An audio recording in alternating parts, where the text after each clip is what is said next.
to set up the webcast, we've got it going through a server and then going back out to the remote audience. They have a variety of ways to get into us with the chat and voice and that, and so that'll change the dynamics of how we do question and answer a little bit. We're also recording everything, and the only thing that really gets recorded is what goes out through this machine. So we might, if it doesn't get picked up directly by the mic, we'll probably have to like repeat the questions and that. So that'll just pass. Yeah, we should be able to do that. We have the wireless. That seems to work okay. We'll try that. So that'll change dynamics for those of you who are speaking. Just keep that in mind on question and answer period. So with that, I'll turn it over to Mike and kick off the meeting.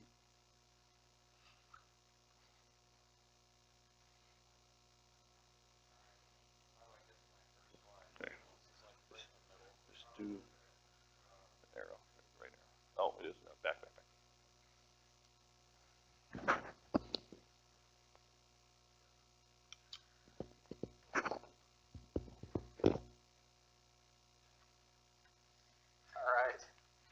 Get there. Some of us old dogs, it's tougher to teach new tricks to. Yeah. All right, well, welcome to our 2012 user group client meeting, and thank you all for coming. It's good to see some new faces as well as some of our old friends, and many of our staff are here today for this. So just a couple of logistics for those of you out there in webland. Just make sure you holler, chat if you can't hear something, or if you want something repeated, since we can't see your bright shining faces here. For those of you that aren't here, you probably passed the coffee coming in at Starbucks. The restrooms are down the hall to the end and to the right if you need to use those. And we'll be taking a couple of long breaks. And how we're going to plan this out today is we've got the talks grouped into sections. And so as soon as that section ends, we're going to take a break until the time on the agenda. So folks that are just calling in for maybe part of the day they don't call in and find out that they've just missed the two presentations they wanted to hear because we got ahead of schedule. So we're going to be pretty much on track today. Some of our breaks may be longer than others, and then we'll take a good lunch. Kind of a luck of the draw or unluck of the draw, there's a couple of other significant meetings going on this week, and so when we worked to time this out, some of our state folks and others are not able to attend, but we're recording this, and so we'll get the information out to them. They can at least hear what was going on.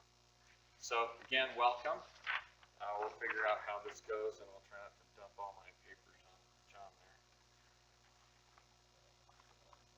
Mike, I don't know what you can do about it, but when you turn towards your microphone, they're trying to set up. I could stand like this.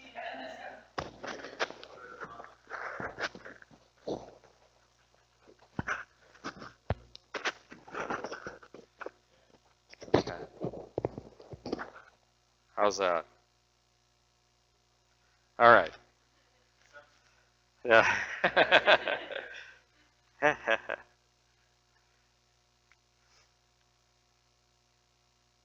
All right. Most of you have been to several of these meetings over the years. We started actually in about 2000 when we started the annual inventory. So we've been holding these annual meetings for a number of years. A lot of you have been, but a few haven't. So I'm just going to give you a couple of quick overview slides. It won't take very long. What is the purpose of this user group? Well, it's to provide an update to our clients, to our partners, to those interested in the program on things that we're doing. We're going to share some information today on some of our analysis and techniques as well, let you know what kinds of things we're working on. And then we want to seek feedback, and that's a really important element of our user group meeting, both from folks internal, external to the organization, partners. Tell us what you're thinking, what makes sense, what questions you have, where are we going with this, why are you doing this, whatever it is. And then if you have ideas, things that you need, your agency needs, your state needs, that you're not seeing or you haven't seen, ask, and we'll help get you on the right track. The purpose of the FIA program is several fold. One, it's to provide strategic level information. Our data, our analyses are used in international reporting, national reporting, down to local management. But the information is strategic level. It can be used in many cases at a small scale or plot by plot, but the intent is strategic level information. We provide the data for managers and scientists to use to conduct management, to do more science. We, the last couple years, intensified our inventory on experimental forests for developing some interesting science FIA relationships, and provide quality information for the public. And some of you have heard of John Stossel and his little Myths, Lies, and Downright Stupidity. He has a couple of books, and he's actually come to FIA to get the facts about what's going on in the forest, to debunk some myths that are out there. So besides John Stossel, we have other publics as well. Okay, just briefly on FIA management, how is the program run? We have an executive level from the Forest Service and state forestry agencies that oversee the policy and provide guidance. In the early days, they divvied out the budget. Doesn't happen quite so much anymore. We have a management level. The field program managers, myself, a group from the states, and BLM serve to help provide input on what we should be doing, how, what direction we might take, what questions do we need to be answered at the local level. And then we have technical specialists from the Forest Service and states, as well as some involved in industry that help us in the development of our procedures and our business. So I'm going to provide an update today. I'm going to talk a little bit about what's going on nationally with FIA to kind of give you some perspective. I'm going to talk about the status specifically of our program. I've got Bob Rhodes is here. We'll talk about the data collection section. I'm going to talk a little bit about budget and then some game plan. And then one thing I was asked to talk briefly about was the P3. There's been a lot of interest over the years in this forest health from EPA and the Forest Service merged to create these forest health monitoring plots. Part of that was a P3 inventory, which is very extensive, a very broad scale inventory, and that's had some negative impacts due to recent budgets. So I'm going to talk a little bit about that, and then some miscellaneous things. So I've got an hour. I probably won't take 30 minutes or so, but stop me. If you have any questions at any time, just raise your hand or speak out. So status of FIA nationally, if you're interested, the entire draft annual report is out on the web. If you just go to the FIA website, fia.fs.fed.us, you can access that, look up the business report, and get a lot of details. I'm going to provide some highlights and then a couple of lowlights of 2011. Implementation status. This is the second year in a row now we've been able to show this map all green. We finally have annualized inventory going in every state. The exception is interior Alaska and the islands, which are handled a little bit differently than the rest. And then also, kind of a reminder for many of you, but for some of you it may be new, in the West, we do our annual inventory on a 10-year cycle. So although each year we have an annual panel, we can give you information on an entire state or in the entire West, it's made up of only 10% of the data. In the East, most of them are on a 5-year cycle. They were funded by Congress to do a 7-year cycle, but many of the states have contributed funding to buy that down to a 5-year cycle. So they're measuring 20% of the data every year. So whereas we're just starting a remeasurement in a couple of our states the last couple of years, some of them are now heading into cycle number 3. This is an important one to our clients. How available is the data? And this is just in our National Information Management System out on the web in our FIA database. We have data less than 2 years old in 2011, less than 2 years old in all states but 3, and they're all ours in the interior West. So The nature of how the inventory was funded was east to west. Nevada and New Mexico are in a catch-up mode where we've been able to contribute a pretty large amount of effort into those states. And so when we finish at the end of fiscal year 12, those will not only be bright orange, but will have 70, 80+% of their annual data collected. So it'll be as if they've been out there for a long time. And then Wyoming, we just started in 2010. Now, if you went out there today in 2012 to see how current the data are, you'd go, how come it's still 2009 data in there with some intermittent 10? We went through a migration. I'll talk briefly about that of our data, and so those caused some significant delays in getting the information out to the public. I think Troy's going to share a little bit of this about that. Okay, we have really strong partner support. The program was intended to be a federal-state partnership with states contributing to the inventory in a variety of ways. Sometimes it's contributing crews or vehicles or helping us with access. Sometimes it's money. Sometimes it's enhancing the inventory by providing us funding or resources to do more. Region 1 provides us additional funding to collect additional data in that region. And to collect information on non-forest plots as well. So in essence, about 11% of our resources nationally come from somewhere else, which is pretty fantastic, and it's continuing to increase, though not as much as the early years. And we have a strong commitment back to our partners. We provide over $14 million back to states, universities, other organizations. Primarily, you can see here, to do data collection. And then information management, UNLV, we contract a significant amount with that university, and then to do quite a bit of research. So it's a give and take financially with other organizations. And then here's our current funding situation nationally.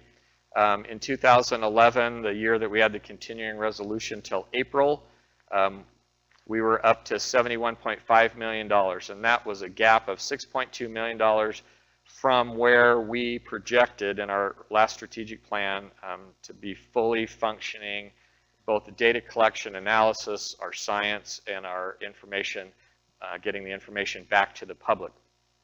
Now, so for 2010 and 11, we were pretty close to fully funded. We were within 5 to 3% of being fully funded. So we're in every state. We've got pretty full analytical teams, and we're functioning pretty well. 2012, we lost a significant portion of funding, and then 2013, the president's budget is down, and that's primarily because there's no state and private funding in the president's budget this year. That's happened on occasion, and we've been able to go out and find it, figure out who hid the money, and get it back into the FIA program. But there's new players in the congressional budget shop this year, so we're just keeping our fingers crossed that they're willing to go out and do the same for us. But so we might complain we're not quite fully funded. We don't have everything we need to provide information to our customers. But when you look at the economy, when you look at other research organizations, when you look at even the Rocky Mountain Research Station, their funding situation, FIA is strongly supported, and Congress has responded correspondingly with good budgets. So we're all pretty happy to work for this organization. We don't have any complaints about funding, certainly. Might complain about other things, but not that. A couple of lowlights nationally, 2011. I'll get into the Phase 3 issue a little bit, but we have Phase 3 indicator leads. So that would be a scientist or an analyst who oversees the soils data collection or the lichen data collection or the ozone. We continued to fund those positions, but we suspended all the P3 fieldwork in 2011. I'll give you a little history on that in a second. And then 2012, we made some adjustments, but essentially we're still on the pause side of that. The experimental forests had been funded in 2011 at a reduced level. So it was 3 years ago, Congress added to the FIA budget about $5 million for us and the scientists that work on the experimental forests to look at this giant FIA network and then the little experimental forest network and say, how can we integrate the great science that's going on and apply it in a broader sense nationally? So we did some plot intensification, we put together a couple of agreements to do some background work to see what kind of things we actually had on those experimental forests that might tie to FIA plots, et cetera. Well, that money got cut in 2011, or reduced, and then completely eliminated in 2012. So we did get some work done, and we're still continuing this work to do, or this year to do a little bit of that. But basically, we no longer get that block of money into the program for that.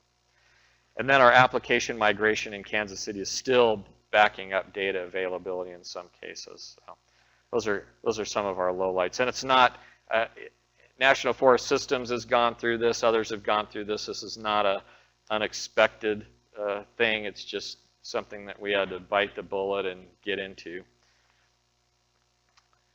I had indicated on the agenda that I was going to talk a little bit about the National User Group meeting, and I think one of you were at that National User Group meeting, so this might be new. Just like this meeting, we have one usually held in Baltimore, D.C., somewhere back east. We bring in our national level partners and clients, so agency heads and university leads, a variety of clients, and we have the same kinds of conversation. We talk about what FIA is doing and what their interests are, and in the end, at the end of the meeting, they usually put out, it's led by the Society of American Foresters, they'll put out, okay, here are the 3 or 4 bullets or action items we want FIA to focus on for the coming years. So that's all I'm going to give you here. You can get out on our website and hunt around and find the notes for the National User Group meeting. But the first thing they said was stay in all states. You got that map all green. Don't even think about erasing any of those. If FIA gets significant budget cuts, like we keep hearing about in Congress, $5 to $10 million nationally, something like that happens, figure out another way, but stay in all states. Improve the timber products output. They want better access to the information. They want it more consistent across the country. And we've been working on that now, I think, 3 years. The Southern Station now has a center, TPO center, that'll be working with our Bureau of Business and Economics research partners up in Montana and others to come up with a way. I don't know, how do you annualize calling mills and finding out what they're doing? So looking at different strategies for that. They also have asked us to continue our work improving some of our modeling. We've got kind of a hodgepodge that we've put together from across the country of how we come up with a tree biomass, and there's a lot of interest now in breaking that up into parts. We want to be consistent in how we approach volume of the stems and the stump and the crowns and the branches across the country. So we're investing a little bit of money, probably take 3 to 5 years to do some research, actually falling of trees, or going to our utilization study sites where trees are felled and doing some cutting and measuring and to improve those. If you have more questions, John Shaw is on our national team, and he can probably fill you in on the status of that. And then also to improve the estimation process.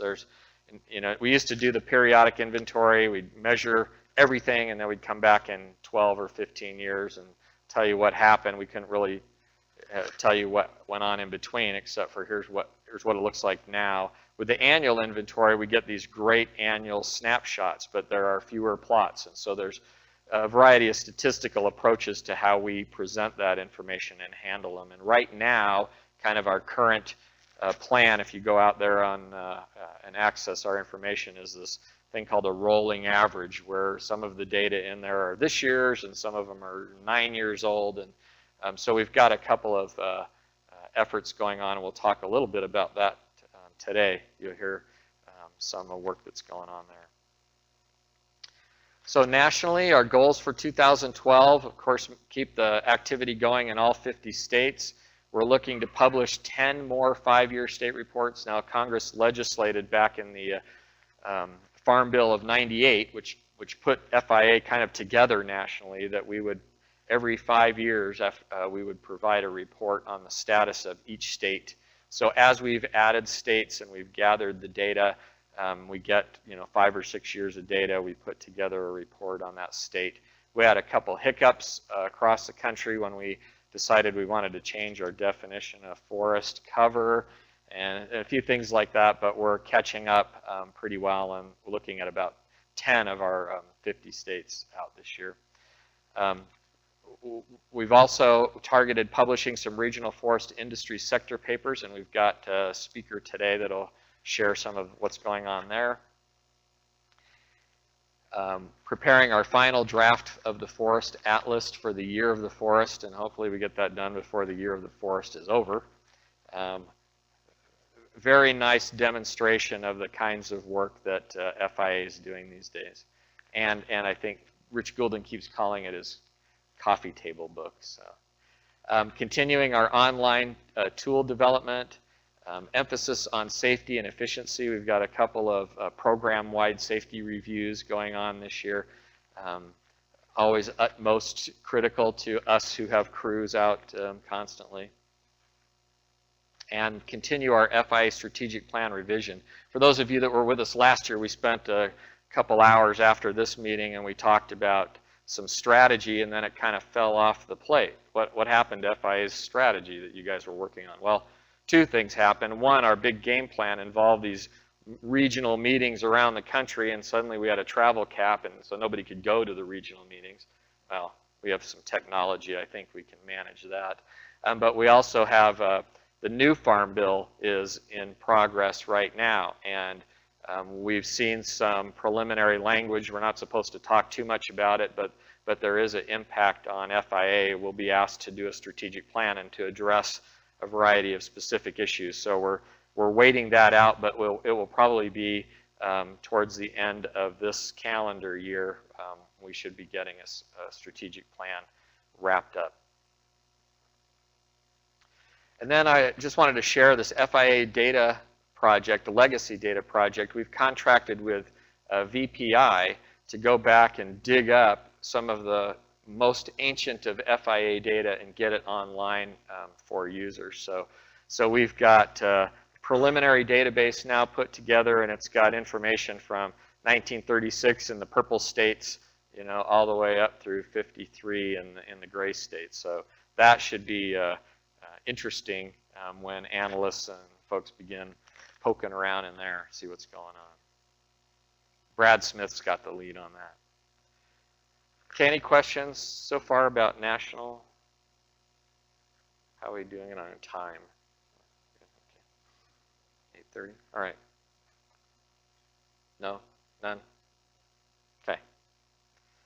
All right, I want to introduce, before I get started on what's going on in FI, I want to introduce some of our staff. We have some new folks who've joined us since the last time we met, and so I've asked them to also introduce any of their staff that are here. Our deputy program manager, Renee, just retired. Just 2 weeks ago, I think she was finally packed up and moved out of the office, and she's a happy camper out riding her horses now, and of course we're desperately trying to fill her shoes, and she was often the one who coordinated this meeting. So John Shaw and I looked at each other with deer in headlights and said, here we go. And so she's sorely missed, but we're in the process of filling that. I should today or tomorrow finally get the list of candidates. We've got a panel that'll be reviewing those applications, and hopefully we'll get another Renee or similar into the program. Our science and techniques team, the leader we have here is Gretchen Moysen. Gretchen, you want to introduce? You have staff here today? I'm going to walk over with the microphone.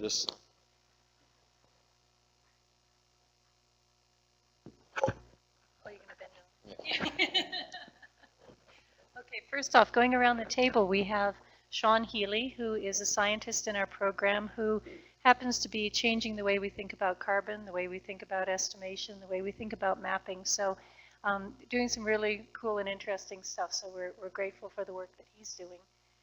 Todd Schrader is next around the table, and Todd's been with us for, 4 years now, also a scientist with our program. Todd is our local resident expert on all things Landsat and disturbance ecology and really understanding how we can see things changing on the landscape. Next. Alicia Pedrosi, who has been with our program for less than a year. Right, and she's been working with Sean on a NASA-funded project to, again, help us think about carbon, help us think about how NFS can use this information in terms of a changing landscape and what the carbon budget looks like. Tracy Frascino has been with our program forever, and Tracy specializes in GIS modeling, estimation, and everything we can possibly throw at her. So that's been great. And I think, do we have anyone on the phone? And Paul Patterson, who is in Fort Collins, is our resident statistician, who also gets requests of every sort of flavor in terms of anything statistical. And so we've made good use of Paul's talents as well.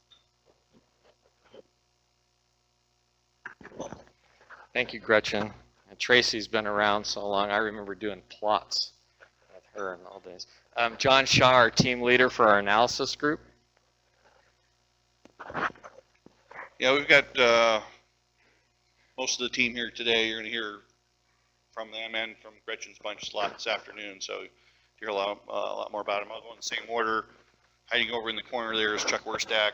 He's our newest of the newbies, almost a little over a year now, doing a lot of GIS stuff.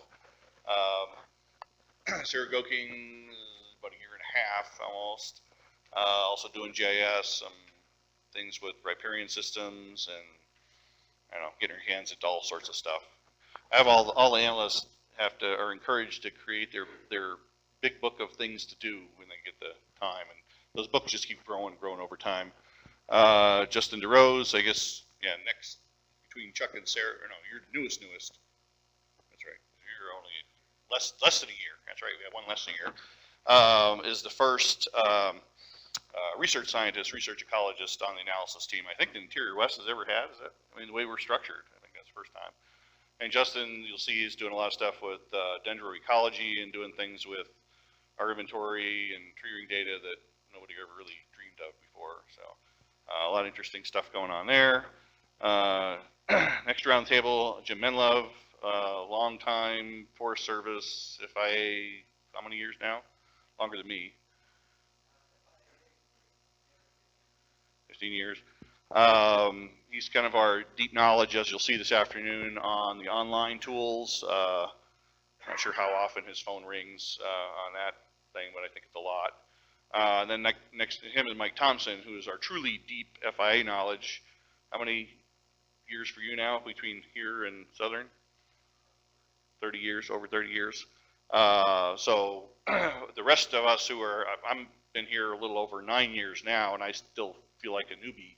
So it's like people like Mike and Jim who have the deep knowledge, and all the rest of us newbies kind of come run into them when we have something that's kind of beyond our scope. So that's the analysis.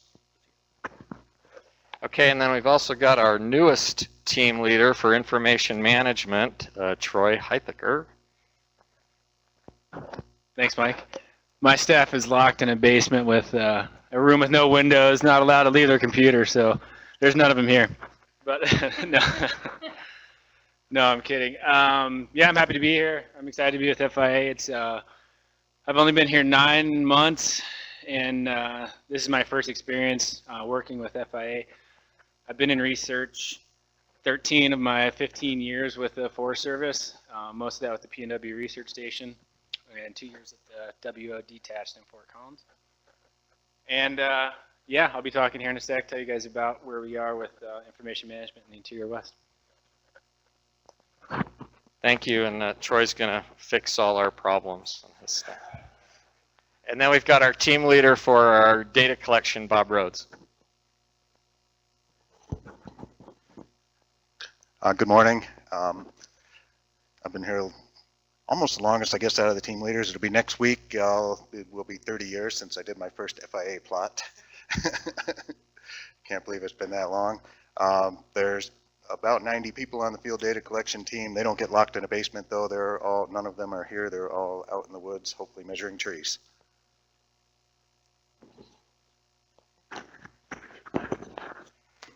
All right, thank you. And these folks will be here all day, I think. So if you've got any questions, or you can access them through the typical Forest Service channels. Let's see. So just again a reminder, we're one of 4 regional inventory programs, and we cover the 8 Rocky Mountain states from Montana and Idaho down to Arizona, New Mexico. A little bit of our funding history, similar to the national. Look back at 2001, we were first starting this inventory, and we had about a $3-4 million budget, and now we've got inventory going on in every state, and close to $14 million budget. We were, as recent as 2007, we were about $4 million shy of doing the annual inventory. We did not have Wyoming going. We had started Nevada and stopped Nevada. We didn't have New Mexico going. So we've added those 3 states since that time.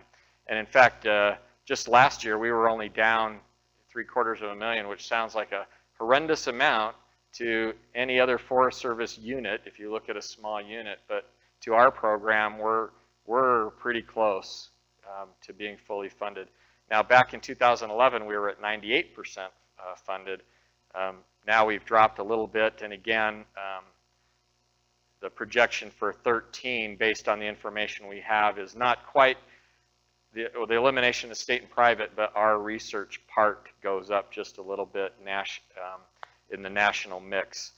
So we're not going to, projection is we're not going to be too bad. Now Congress isn't, doesn't decide, or the president doesn't really decide what the budget is. He just makes a proposal, and Congress makes its own decisions on that. And some years when the president's been really good to us, Congress is not. And other years we've had the president be a Scrooge and Congress come to our rescue. So we just never quite know how it's going to play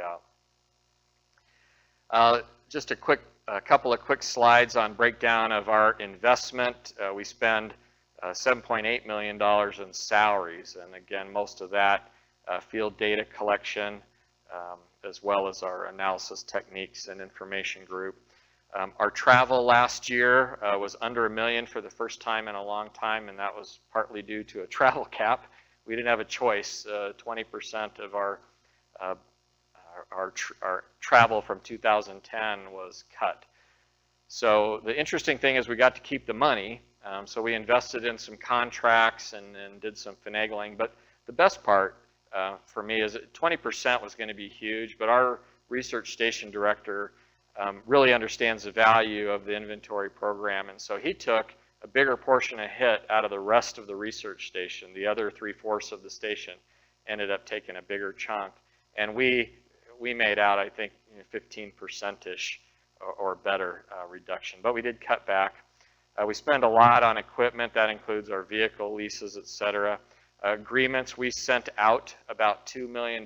Some of that was data collection. We fund Colorado to do the inventory there, as well as some contracts, but these are agreements with other universities to conduct science as well.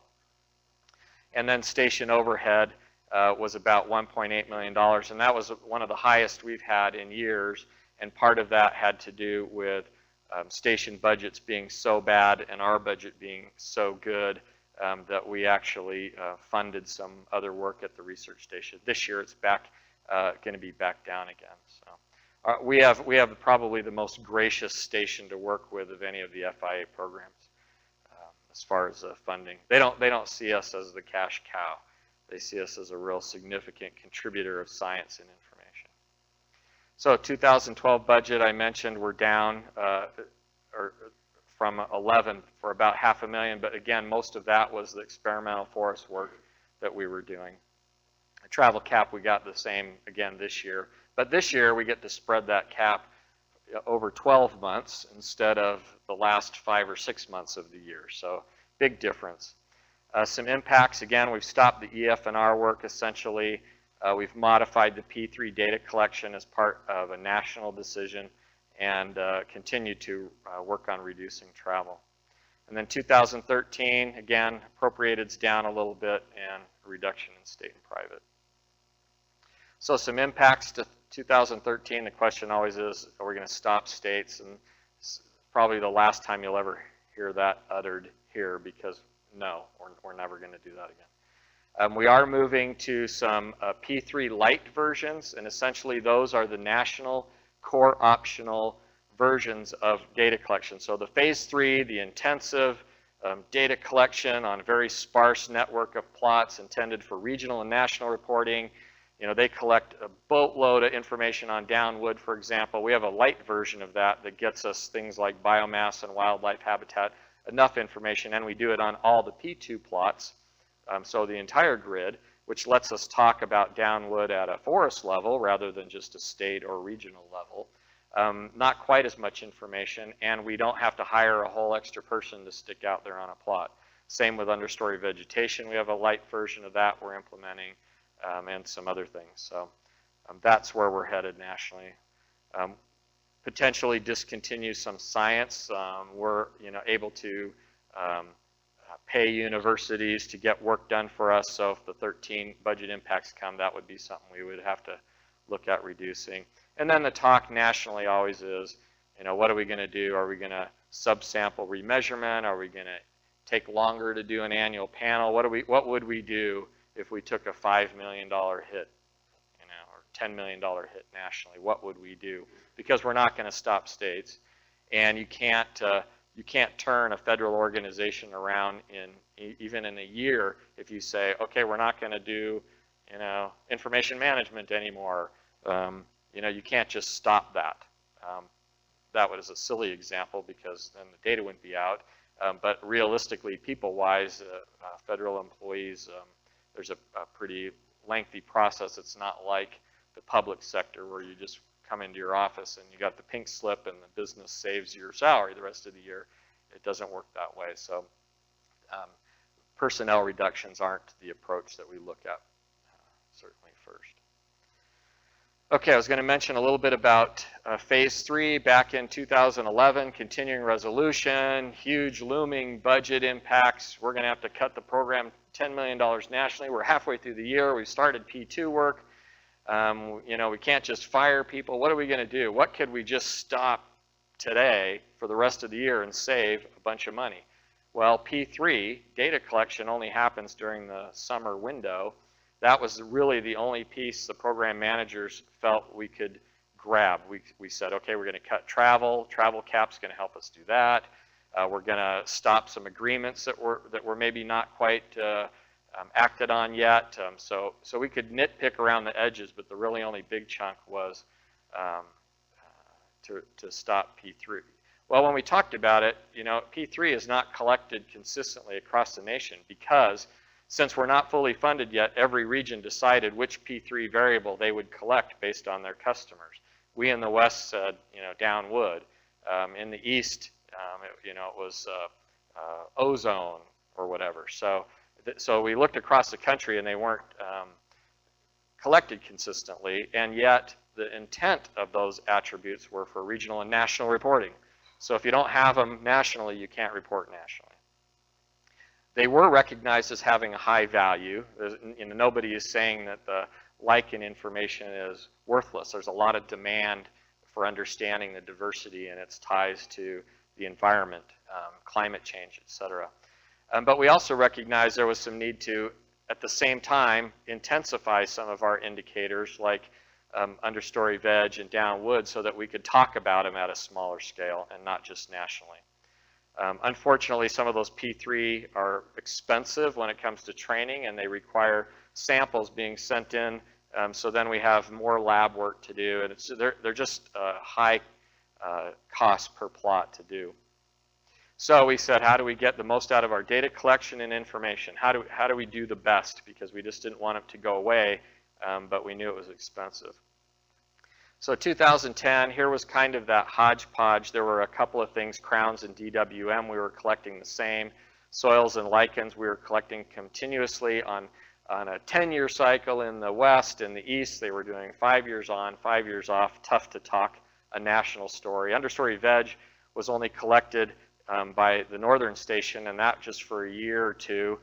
In the west, we collected a light version, so we were all over the place on that. So with the last-minute budget, reduced travel, we paused all P3 in 2011, and we looked at some strategic options for intensifying the summer-only data. How could we do more with less? And had a couple of regional strategy meetings to discuss it. And then in 2012, we're rolling in going, what are we going to do with P3? And then we got another budget cut. It impacted the other 3 units more than ours, but everybody got it. So we decided we're going to take a little more in-depth analytical review of our P3 attributes. And then we're looking at the cost structure of all our data collection right now. What does each of the P3 items really cost on the margin for us to implement? 2012, kind of as the interim, we've tried to be as national consistent as we can with what we call our key forest health attributes, understory, downwood, and crowns. The lichens and ozone are still off the table right now. And then soils we recognized as being important, but we really don't have a good grasp for what's a remeasurement cycle for soils indicator. If you come back in 10 years, are you really going to find anything different? So the Western unit and our unit, and actually that shouldn't be PNW, it should be RMRS and NRS.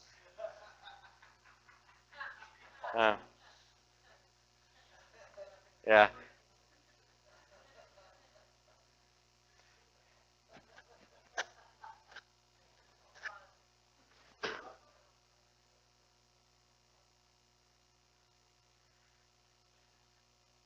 You probably can't see it out there in webland, but we've got the security scan running on our computer this morning. I guess I was going to say next year we shouldn't do Wednesdays, but it was Tuesdays last year, so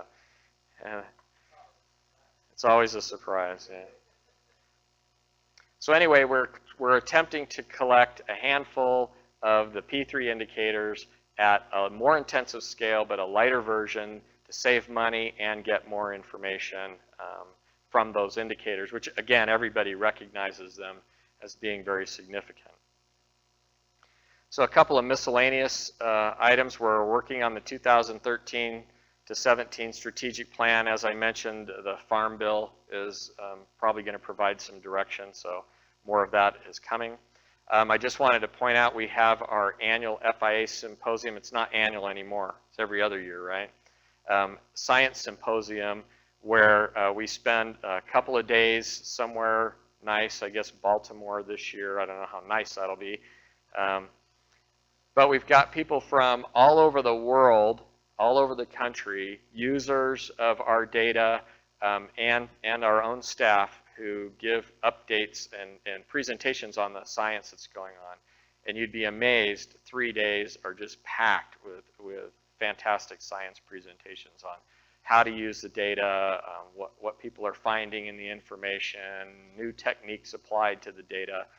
So if you have the wherewithal, I'd encourage you to try and get to one of those. This one's in Baltimore in first week of December this year. And then also just to point out that PNW, all of the units do these user group meetings, but PNW has a meeting this summer.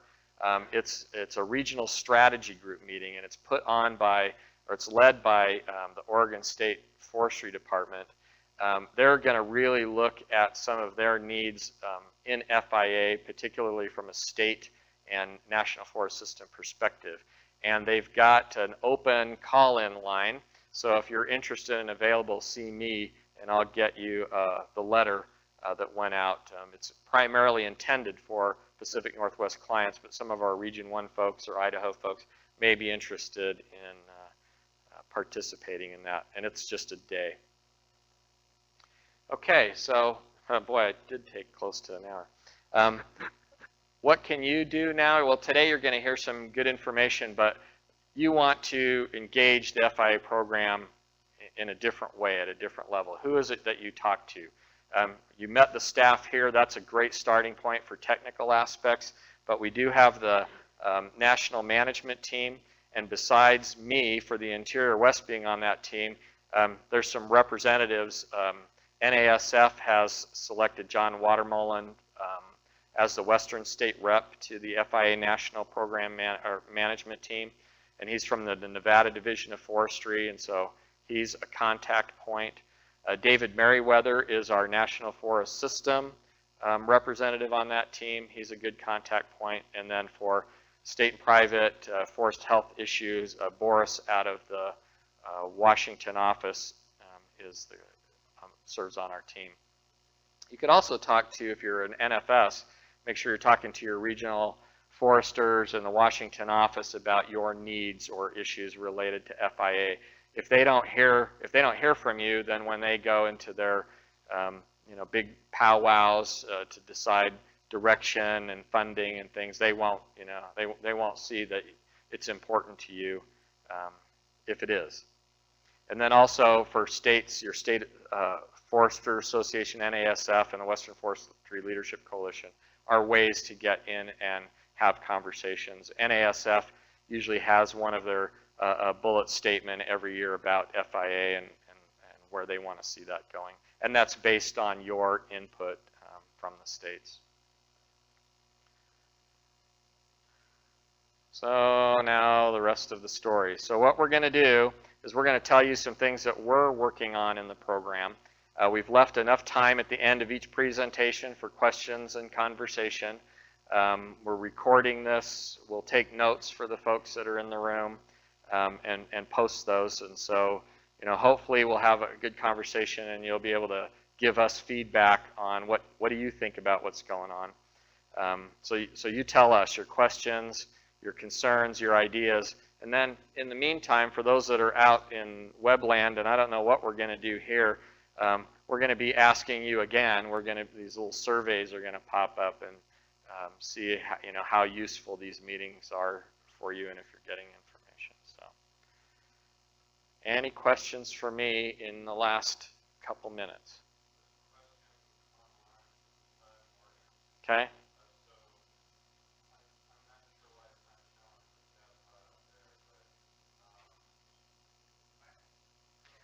I can see it on here. Yeah, and it was will someone from FIA be able to coordinate with SAF for CF credits at the symposium and maybe this meeting too? Good question. We have a couple of SAF members in here, and they'll help us figure that out. So did you hear that? Maybe. That's happened in past symposiums, so we're sure we'll be able to get that set up here. I don't know, but we'll ask the question. Thanks, Todd. Any other questions?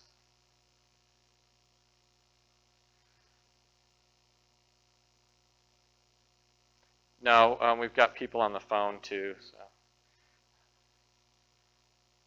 Yeah, if you haven't met us, if you're in here and you're just looking around, when we get to a break, we'll do the meet and greet then. So, question?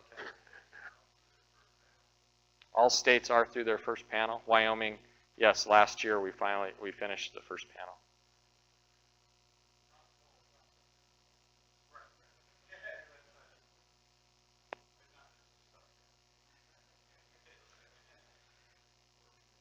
Okay, well, thanks. I'll be here all day today and part of tomorrow, and now let's get to the fun stuff. Okay, so now we've got Bob Rhodes is going to talk to us a little bit about the status of the inventory.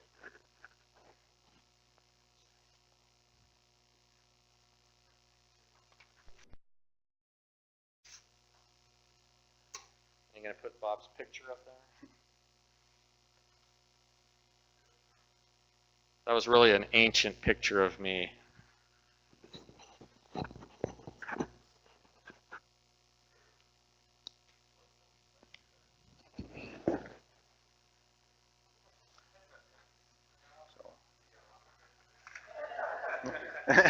That's really old, picture me.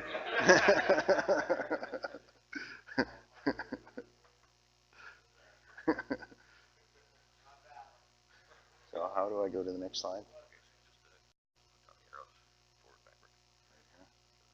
Wow, I can't get the mouse.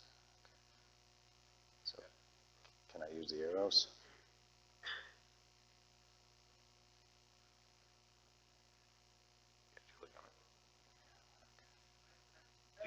Yep. Oh, I haven't tried it yet.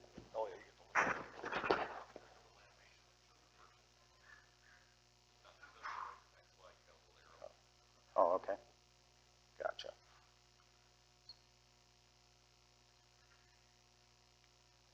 Well, good morning. I'm Bob Rhodes again.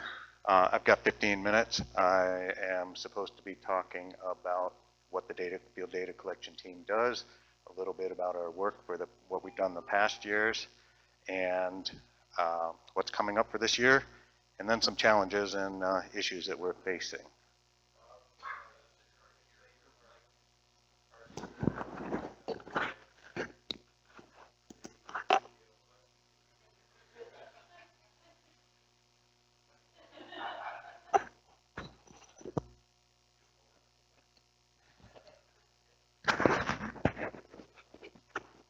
How's that? Any better?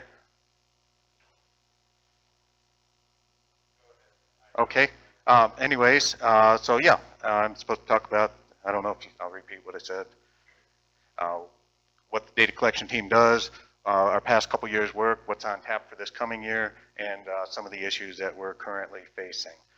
I wasn't sure when I was getting ready for this what the audience would be. This is pretty basic stuff. There's a number of people I don't know in the room, and I have no idea who's online, so I'll just go over it real quickly.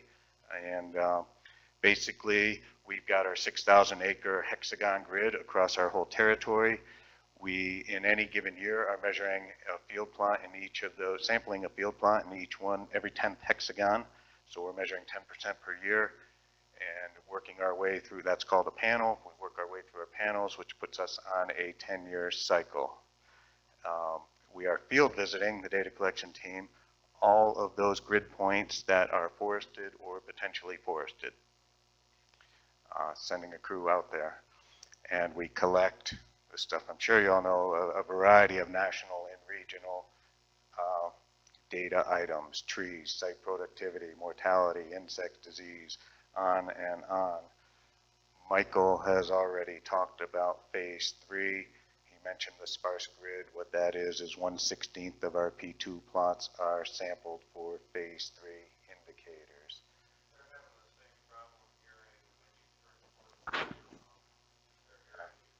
Okay, I'll try and just lock my neck. So maybe I could just hold it. We'll try that. Yeah, 1/16 of our P2 plots are phase 3, formerly called forest health monitoring plots. Our data collection team is involved in a wide variety of quality control activities in terms of field plots.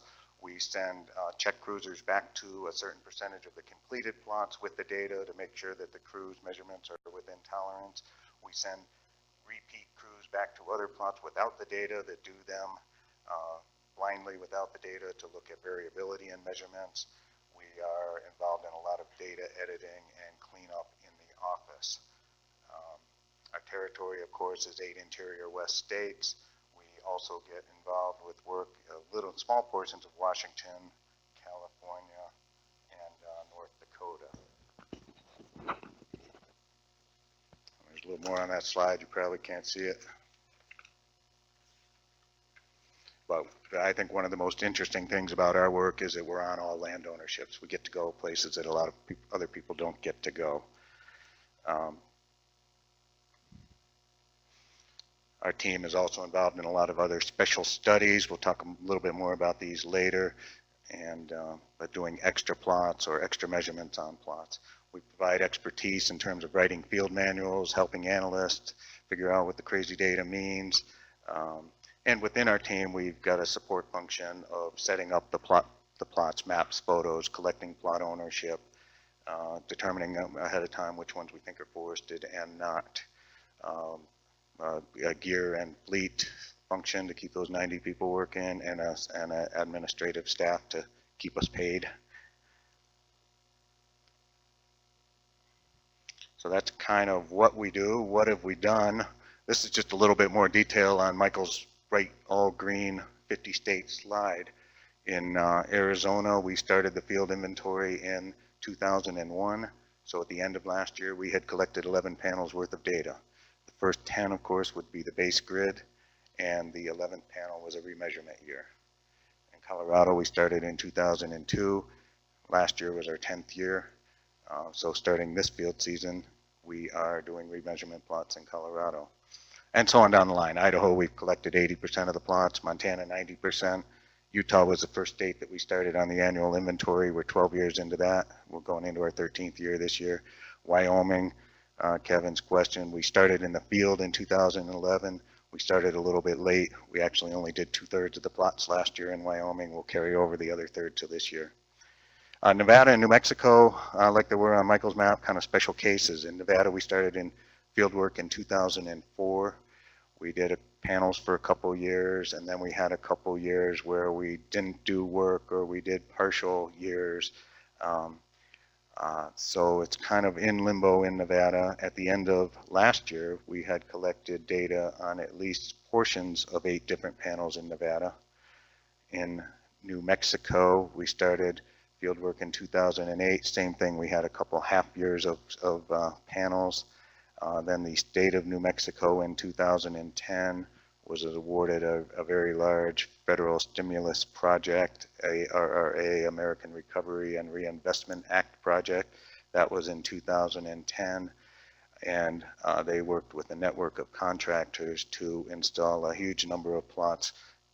And we kind of worked backwards. We grabbed the panels backwards back to 2005. So at the end of last year, again, they also in New Mexico, we've got 8 panels fully or partially completed. In terms of numbers of plots that went out to the field last year, this is for the 6 states on the normal 10% cycle. You can see the numbers there: 512 in Arizona, 527 Colorado, down the line. A normal 10% panel across all of our 8 states is about 3,700 plots. Nevada, we went out with over 800 plots, and knowing that it would be a 2-year effort to get caught up. And in New Mexico, I'm not even sure about that 5,600 plot, but just lists thousands and thousands of plots over a 3-year effort to get that done. And we pretty much did. I mean, basically in all of those states, with the exception of Nevada and New Mexico that we knew were multi-years, and I mentioned Wyoming,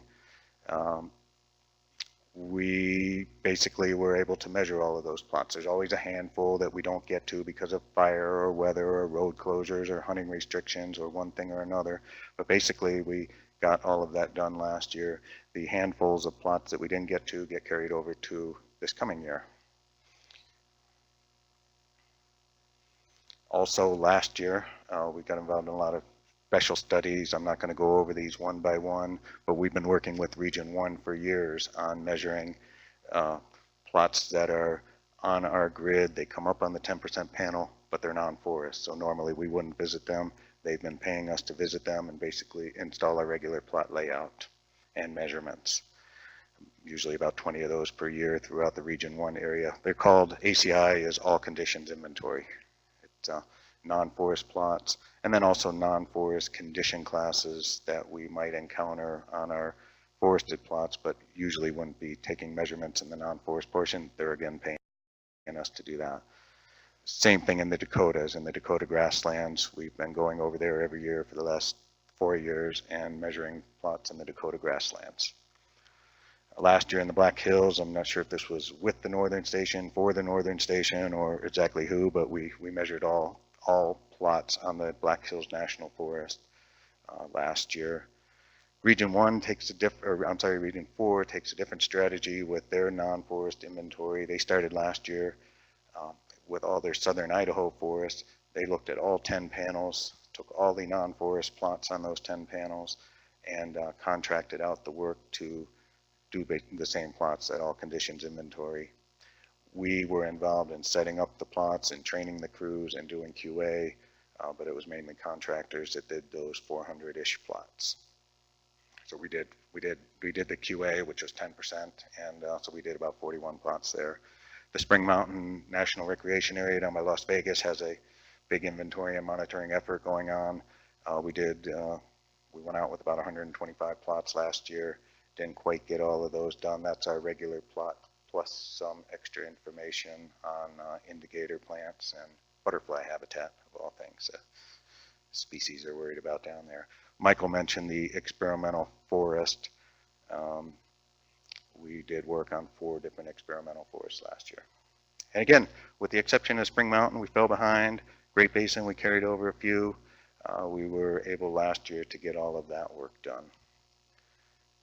Which brings us to what's on tap for this year. Yeah, my slide didn't quite show up perfect on this presentation, but again, numbers are very similar, a 10% panel across 6 of our states. It is, I did want to mention, it's surprising. You think a 10% random panel, they'd be pretty consistent year to year. Colorado, for this coming field season 2012, is 466. I think we went out to the field last year with 527. So amazingly different, just depending on where the grid points fall. I think, what's that, about 15% difference. So the 10% panel across 6 of our states. In Nevada, we've got over 1,000 plots to do, and our goal for this year in Nevada is to clean up all of those partial panels that I mentioned. We started in 2004. We've done bits and pieces. At the end of this year, we will have everything through 2011 locked up, finalized, done, and it's cut off on the slide in this version, but we'll also do the 2012 panel. So we'll be back on track 100% in Nevada. On Michael's slide next year, it won't be that brown color. It'll be whatever all the other states were, right? New Mexico, same thing, picking up bits and pieces from the panels that they've already started with their contractors, and again, cut off on this slide, but we'll be able to start and actually work a little bit ahead into the next year's panel, 2013. Same special studies for this year. The non-forest work for Region 1 and on the regular grid in the grasslands. Region 4's non-forest work instead of Southern Idaho. They did all 10 panels last year. It'll be all their Utah National Forest.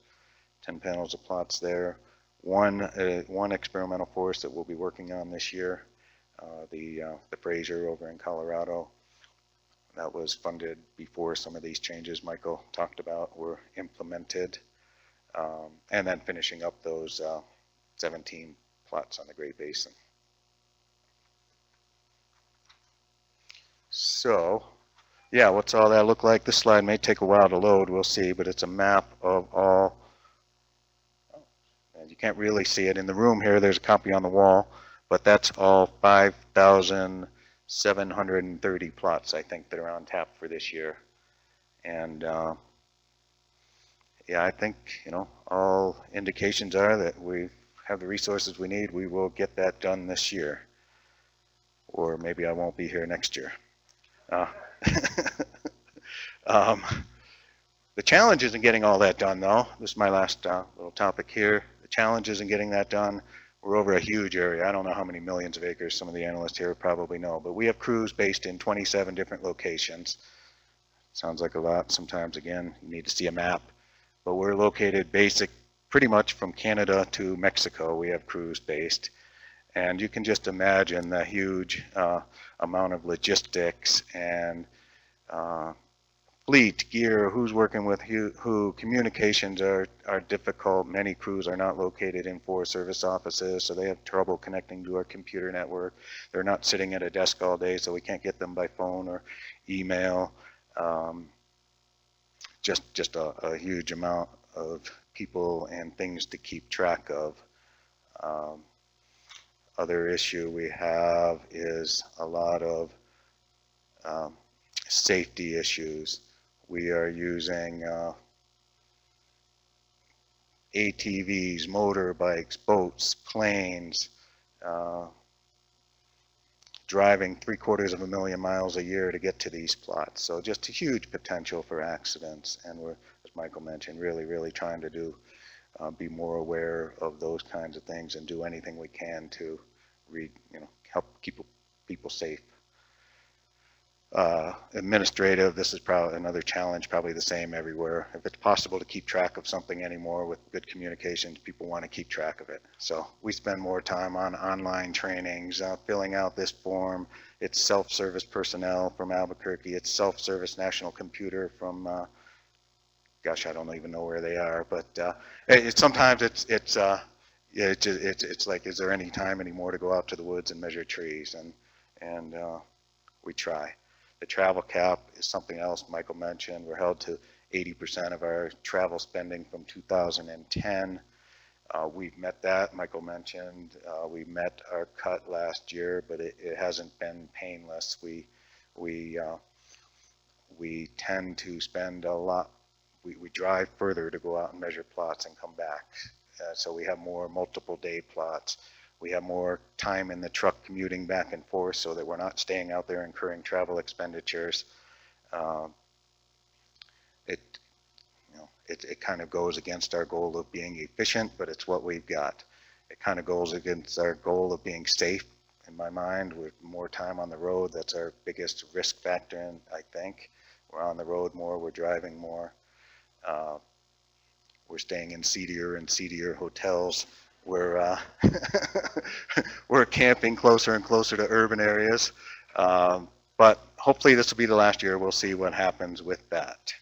And then on a positive note, I think some of our successes in 2000, I think all the, well, at least the Western FIA units went just kicking and screaming into this annual inventory. We just did not, at least on the field side, did not want to change. We had our routine. We liked working in one state each year and moving around. But as we got into it, these duty stations, the 27 locations where we have crews based, have just paid off super immensely by having the same crew work in the same town every year. They know where the landowner offices are. They know the road network. They know more what to expect in, when's the snow going to melt in the spring. They know the plants. It's just helped immensely with our efficiency, with our data quality, and just with the stability of people. We tended to rotate through people a lot quicker. Back in the old days, people would join after college, work 4 or 5 years. Not too many idiots stuck around for 30 years, but like me. But now a lot of our crew is a lot more settled. They have homes, spouses, dogs, pets, gardens, all that kind of stuff. They still travel a very lot, but at least they're coming back to this. They are able to come back to the same place every week, couple weeks, whenever. Which is leading, actually reminds me of one safety issue I was going to mention. With that stability comes a lot more older and older crew. So we are having more knee, back, hip things wear out, but that's something we're dealing with. The contracting I mentioned, we've kind of got into this with working with the state of New Mexico. In my mind, that project just went spectacularly. They were the ones that got the grant. They were responsible for all the official contracting stuff, but we got our feet wet with helping them with training, with QA, and learning the ropes on how that worked. And over the last several years, we have gotten into quite a bit of contracting ourselves. And there's advantages of our crews, there's advantages of contracting crews. What we've tried to do is work it so we're using the best of both. It's a lot of flexibility. When we have those good budget years, we can fund ahead a little bit. When we have a bad year, we can retract a little bit with a lot less impact. This year, if you include all the work New Mexico is doing with their contractors, it is close. It's about over 40% of our work is contracted. And when I say contracting, I am including in that number the Colorado State crews, not technically a contract, more of an MOU. But it's really nice in my mind to be able to use both our crews. We'd never want to be all contracting, but it's nice to have the mix. And as I said, use the use the best of both crews. And that's what we've got. We've got a superb crew. Most people are really pretty experienced. The days of high turnover are gone. People know what they're doing. They like what they're doing. They want to be doing what they're doing for the most part. And it's a great crew, and that's what's allowed us to do those 4,000 plots a year. That's it for me. If there's questions, we can do that. I'm probably a little bit over on time, but yeah.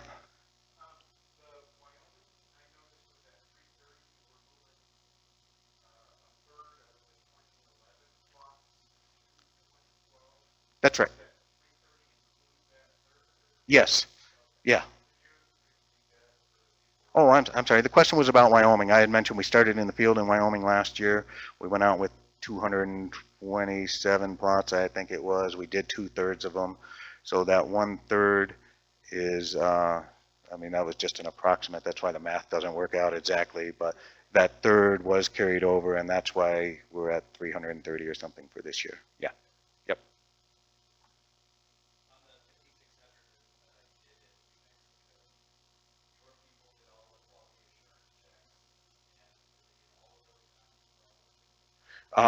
At the end of this year, those will all be done. And we did all the quality control, yes. Oh, the question was, thank you, in New Mexico, the 5,600 plots for panels from 2005 through 2012. The question was, did we do the QA on all of that? Yes, we did. And did they all get done? Not yet, but by the end of this year, those will get done. And I did say I'm not exactly sure 5,600 is the exact number, but roughly that. Those 56 will be done at the end of this year, and we'll have likely even worked ahead into the 2013 panel some. Kevin?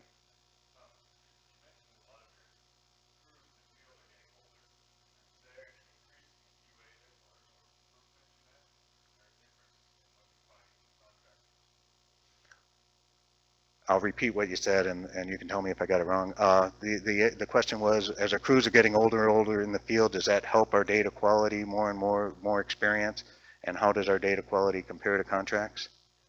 I really think that the data quality between the two types of crews is very similar. We, I think, probably have a little bit more, sometimes better handle on the nitty picky parts of the protocol, but the contractors are often, in my mind, a little bit sharper on plants and some other issues. So all in all, I don't have statistics, check spot scores, or anything to compare, but our experience over the last couple of years with contractors has been good. We've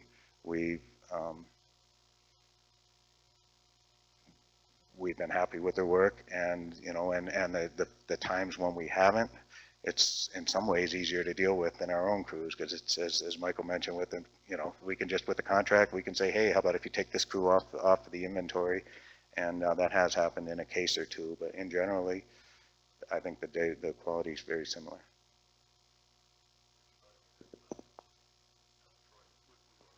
Oh, and that's it for me, I guess. Then next up is Troy with information management team.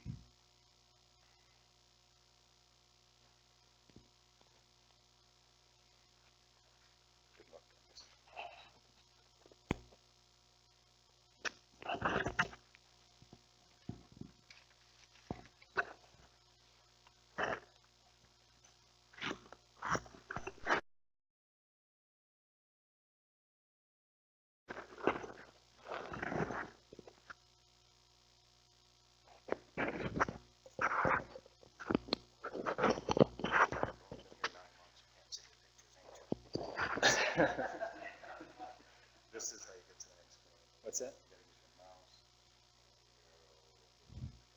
Okay. All right, I got 5 minutes, so that should be good. It's about as long as I can speak on this, since I've only been here 9 months.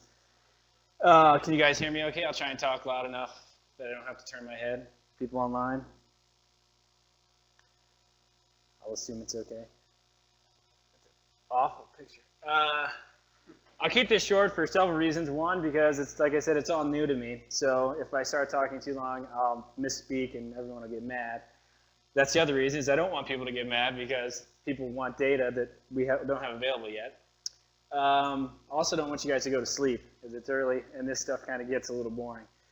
And, but also I'm keeping it short because I'm going to focus on the positives. So that won't take me too long to get through.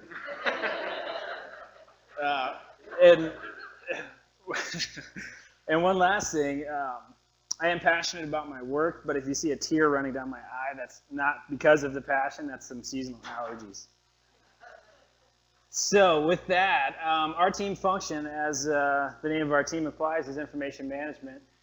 And I won't go into all the details of what we do, but I mean, basically it's getting data ready to go out to the field crews for field collection, getting that data, processing it, and then getting it out to the public in a nutshell.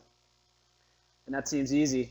What we're talking about, I just asked Sarah, and I forgot to query this myself, but over 90,000 base plots for Interior West, and in the over 7 digits, millions of tree records, individual tree records, not including remeasurements. So you're talking about a large data set for us to handle. And then historically, those have gone through version changes, and so you have different data sets for a lot of those records. So what I'll do today is kind of give a brief overview of our current processing system, talk a little bit about migration and the national system, and then I'll go on to kind of some ideas that we have for the future for our systems, and then talk about data, when our data will, 2010, 2011 data will be available, just real briefly. So someone gave me this when I first came in. I said, do we have a process flow diagram for NIMS, or our information and management processing system? And so somebody sent me this, and this is about what it looks like when you're looking at it from the outside. So I joke about this, but it's actually an indication that there are some problems, and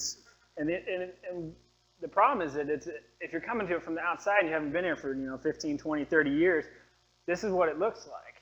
And there's a lack of documentation in general. People trying to figure this system out, such as myself, I mean, this is what it looks like. If you go in and say, one of my first things was looking at trying to figure out some volume equations. So this is what I had to try and figure out, and it's extremely frustrating. But like I said, I'll try and stay on the positives here. So yeah, I'm either this guy right here, getting his head pulled off, and then a new head gets put on, some coffee gets done, or I'm this guy here. I keep hitting the button, hoping for a banana, but there's nothing coming. There's no bananas coming out. So this is I won't get into all the details of this slide. We kind of have three major components to our processing or our management system.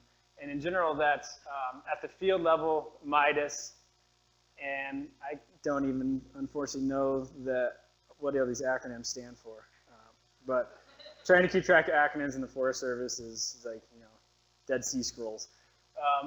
So we got MIDAS, which is the field collection portion of our management system. Then you have NIMS, which is the processing system, which I kind of think of as our warehouse. And then you have FIA, which is our public database. And it's kind of, except for the public database, it's kind of a circular system. Data goes from NIMS out to MIDAS, comes back, gets processed, and and then gets filtered again, processed, and goes out to the public. So this is the same kind of slide. It just shows you sort of the data flow, how we start off, determining which plots are going out into the field for a given year. Those get selected by local staff, process those through NIMS, send them out to the MIDAS database, and then that makes it available for our field crews. They can download information to their laptops, also the handheld data recorders. They collect information, upload that to MIDAS, go through some checks, edits are made, corrections are made. We load that information down back into NIMS. NIMS has a bunch of what I like to call gates, I guess, where processing is done. So it goes through compilation and stratification, some estimation and review. Then we publish those to FIA-DB, the public database, essentially. There's an intermediate step that's kind of a local FIA DB for review and making sure that the data is ready for the public. And then the last step is putting it out to the public. So what we went through, that's our current national system, and this has all changed. About when I showed up, we migrated to this national system. And so a lot of people hear data migration, and they think that we just took our data and migrated it to Kansas City. But it's a lot more complex than that, in the sense that we went from local and regional processing systems to this entire large national data system, where everything is, all the units use the same system, they use the same processing tools, and so it was not just moving, taking data from Ogden and moving it over to Kansas City. It's a complete shift in how we operate. And anyway, the idea, once it's really functioning, and we're still going through some debugging, is it's really a pretty slick idea. And this is what we call Maestro, which is kind of the web interface to NIMS, the processing system. And it allows us to essentially have kind of point-and-click processing when the thing's functioning, when the system's really functioning, right? So, our staff, instead of now pulling data out, running it through SAS or something like that, and then going back into NIMS, they have the ability to run all this through a web interface into NIMS. And this is what it looks like. You can see you got all these different options here for plot processing. You have edit checks, data, compute equations, compilations, and on and on. All the steps, kind of the gates that I said were in NIMS, are now available via this web interface. This is kind of some of the information, the computations you run in there. And that might be all I have for slides. So in a perfect world, when this is running, it ends up, and hopefully that'll happen after this year once we get some of these errors fixed. In a perfect world, you can have this, it'll be a really streamlined system where you get your information in, and once it's clean and ready to be processed, someone goes in, clicks through this stuff, for a state, for instance, gets it out there, and then it's ready, essentially ready for review. And with this national system, though, you have the problems of operating through the national system, which are currently the database, the whole database management system now is operated under the auspices of the CIO. So anytime we want to make any changes to our database, it has to be done by the CIO, which, as an example, going through the volume routines, we had a problem where we needed to change a date from 2010 to 2012 in 2 spots. So talking about like 2 bytes of code.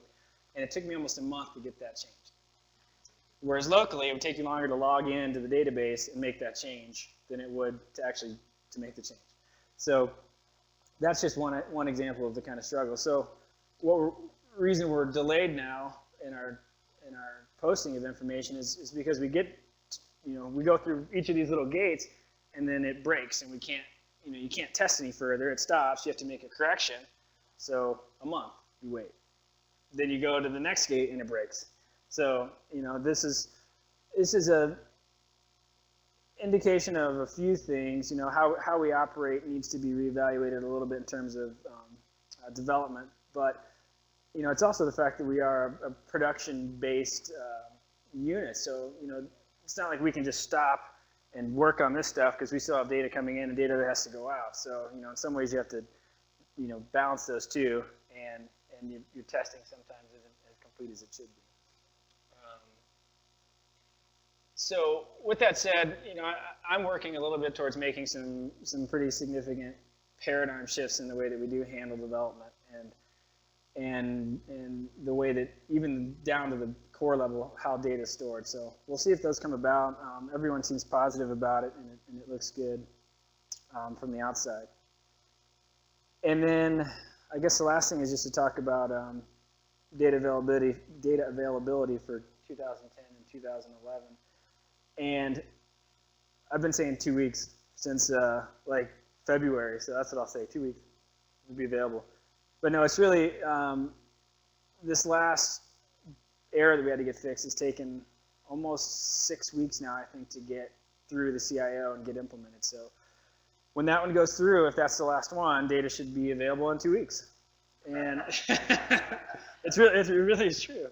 But like I said, we can only test a gate at a time. So if we get to the next one and then that one breaks, then there's only so much, our hands are tied having to operate through the CIO with this processing system. And that's something that we may reconsider in the future, is having that, all the data processing systems have to be managed by the CIO. That might be something to reconsider.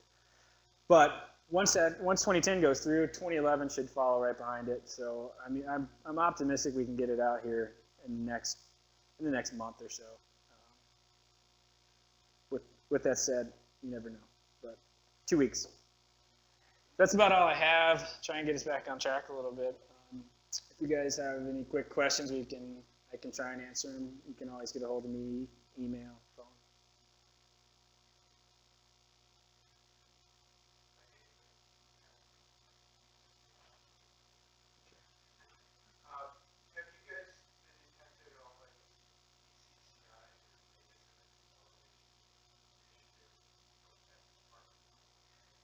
The question was, have we been impacted by the data center consolidation effort? Are you talking about going from Forest Service to USDA? We will be. Yeah, well, I guess the answer is yes. We haven't been, we're not active yet. We're trying to be proactive. We know it's on the horizon, I think. It's kind of a hush-hush thing right now. So we're essentially planning for another migration. First one worked so well.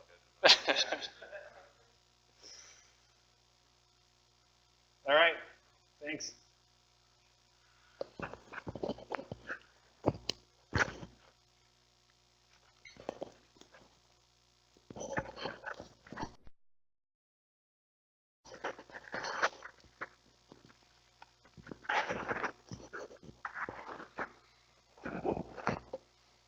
Okay, thanks. This is John on.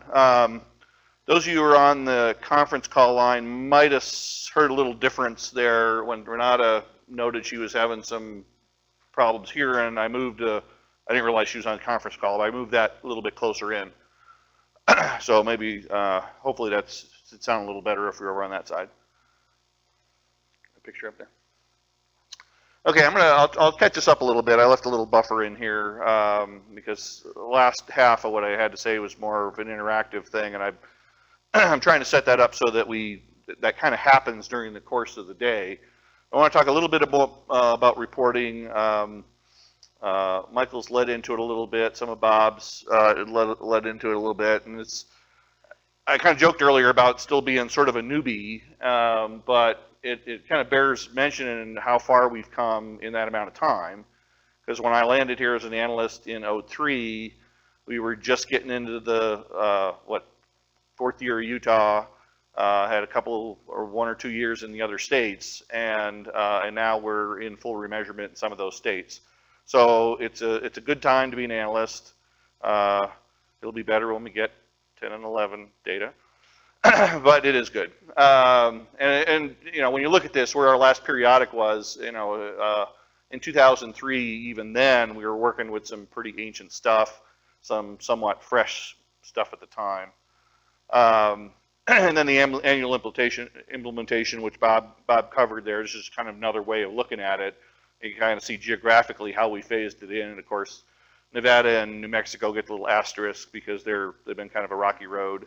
But everything will be good at the end of 12 and 13. So this might not exactly sync because it's always a moving target, but this is more or less of when the states have or will have their full 10-year cycle in. So with the exception of Wyoming, which is kind of out there a little bit, we'll be able to do a lot of good stuff with the rest of the states. Nice thing about Wyoming is that we can kind of bootleg some stuff out of that because when it was done as a periodic inventory, it was done more or less with the new plot design. So even if we get 20%, 30% of Wyoming under our belt, it's a quasi remeasurement. So so that'll help a lot with what we're at least able to say and what we can see in Wyoming. So it's not quite as bad as it looks. In terms of the analysis team in general, our main mission is really related to the Farm Bill, and Michael mentioned that, which mandates the regular cycle of reporting, and that's at the state. So that's our bread and butter. That's what we're expected to do on a pretty regular basis, and I'm going to mainly focus on that. The rest of what we do is driven by a lot of things and a lot of sources, and the change over even more emphasis in the time that I've been here is more towards outside input. You know, people, can you look at this? Can you look at that? You know, some of the things we see on our own, but there's a lot of outside motivation for us to do that. Client requests, current issues that just pop up in the news or whatever it happens to be. So we do have a lot of different motivations for different things. Our team, like I mentioned earlier, has a pretty broad range of expertise. You know, almost half of them have turned over in a little over the last year or so, and which is nice for me because it gave me a chance to put kind of my fingerprints on the composition of the team. And so we have a lot of breadth and some depth there, which is kind of the way I prefer it, because you never know what's going to come up as a topic or an issue, and most likely if there's something that does come up, we have somebody with expertise in that area. Whereas we don't want, you know, necessarily clone analysts out there. The other thing is, though, we'll never be able to do it all because, you know, as Troy mentioned, I mean, we have lots and lots of data. I mentioned we got, you know, 3,700 new plots a year coming in, whether they're remeasurement or ones we've never been to before. There's always something coming up, and so we do a lot of partnering outside with universities and other folks to get at some of these other topics, and even bring, you know, in a lot of cases, bring in expertise that we don't have, even at the breadth that we have in the team. And you'll see some of that in this afternoon's talks with everybody's. So really, you know, the main goal for us, though, is to keep it, you know, is to make FI relevant. So if somebody has a question, we want to be able to address that as best we can. And a lot of things we're really doing a strategic view. You know, if you look at the way the universities operate, a lot of research scientists, even in the Forest Service, operate, they're on a much shorter cycle, 3 years, 5 years, whatever a funding cycle is. That's kind of their scope of a project. We could see something developing that, yeah, we could say something, and we probably should say something in maybe a 3 to 5 year, or even sooner, maybe 1 year, depending on what it is. But then we can kind of sit back and say, well, let's see this thing unfold over the next whole cycle or something like that, see where it's going. I think a lot of the stuff you'll see this afternoon has at least some composition or some component of that kind of thing to it. The products, in terms of kinds of publications, we've had some variant of this slide forever. You know, you have the state reports. There's a lot of stuff that goes into refereed publications, and that's a lot of the gist of what you'll hear after this afternoon goes into those sorts of things. And then we have these sort of tweener things right now. We've done almost a whole series of the national forests of the West. The East doesn't do that kind of thing. There's lots of other different kinds of reports. The TPO is sort of a different class of report. We're working on some with BLM. Jim has been doing some work with them for the last several years, doing some refreshes on those. But main focus, you know, this week especially with the meeting we have tomorrow is on state reporting. This always changes. I'm not even sure if this is up to date, but that's kind of how it works. I mean, once we got into the annual cycle, it basically dictates that we're going to be doing 2 to 3 state reports per year for here and forevermore. That's just the way. There's 8 states. It's a 5-year cycle. That's the way it works. One of the things that we're going to try and do, though, as we were kind of at the mercy of which states were done, which ones weren't done, is to maybe do some resyncing so that when we're, as I'll get into, talk about issues here, that the either geographically or the kinds of issues that we're talking about tend to be similar in groups of states. And that's kind of the rough, you know, kind of the rough idea of syncing. Of course, we have Arizona and New Mexico. That also covers Forest Service Region 3, so that's nice. You know, and then Idaho and Montana, we held a meeting up there and identified the issues for those states in one meeting, and that seemed to work out pretty well. So Hopefully that will just kind of go towards a lot of this efficiency thing that we've been talking about, and inconsistency in the reporting. The evolution of the reports, if you go way back, Michael mentioned the old archiving project going back to the 30s. A lot of them are kind of patchwork, either by ownerships or chunks of states and things. You look into some of those, probably the 70s and farther back.